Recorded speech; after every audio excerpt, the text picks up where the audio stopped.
Hello, this is Robert DeGroff at DRT Simulators. Today I'm going to give you a review of the Fanatec GT3RS version 2 wheel. My favorite thing about this wheel is you can adjust the degrees of rotation and the force feedback on the fly. Most wheels you have to set it in the game, go into the game, try it out, exit the game, try another setting, go back into the game and exit. This one you can literally, as you drive, be tweaking. Go up and down, try to find that sweet spot. So it goes all the way from 900 degrees of rotation all the way down to 90 in 10-degree increments.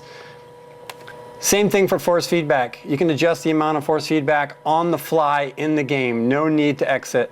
All the way from 100% all the way down.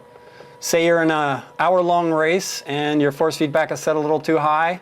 You don't have to get out of the game. You can literally drop it down. It's this easy as just going back and forth between a couple menus and dropping it down. You can do this all on the fly. This is a genius thing about this wheel. Another good thing about this wheel is there's plenty of buttons. No need to buy an external button box. 4 buttons on either side have a very good feel to them, as well as 2 more buttons down here and a 4-way D-pad. As you can see, I got some labels I put on with the P-Touch that peel right off.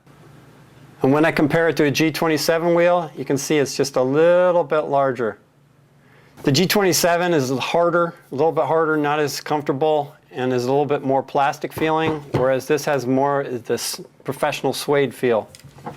The wheel comes with a quick start guide, and in case you need to drill holes, it even comes with a handy drilling template to help you align the holes correctly.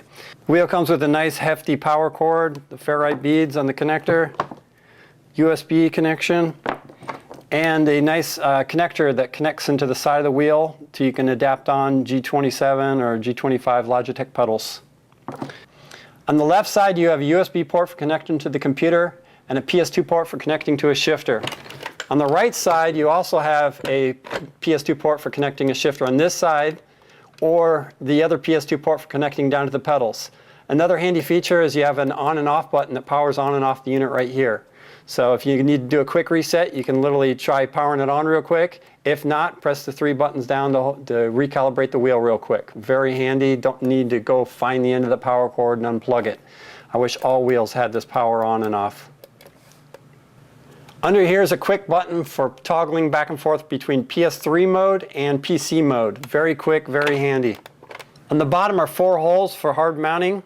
This can make your wheel very rigid and not move. But if you need to, you can use the quick clamp. You just loosen this open and closes to the desired distance, and then these 2 levers make it even more snug. Once you got it on and you got this tight, you just move these 2 levers and it clamps it on even tighter.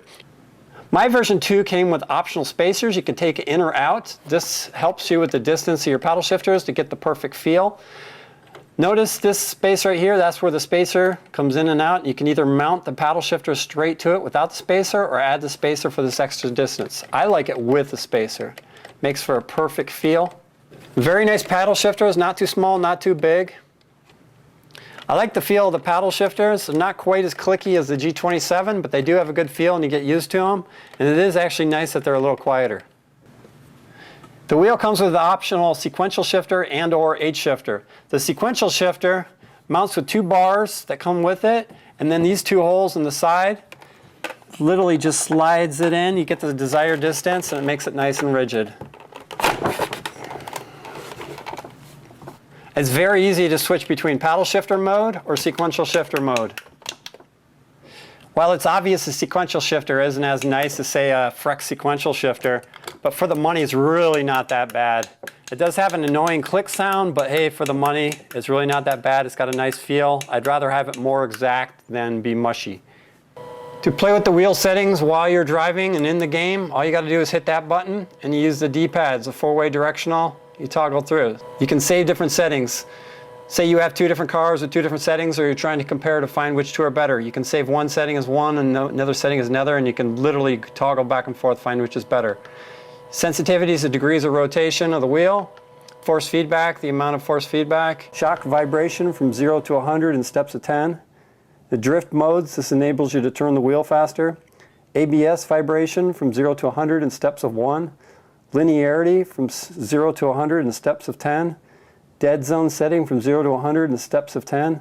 Spring setting, steps of 1 from -3 to +3.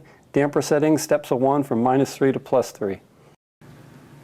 In part 2 of my review, I will go over how to avoid overheating, proper calibration, toggling safe setups on the fly, realism settings, and more tips and tricks. More soon. Thank you for watching.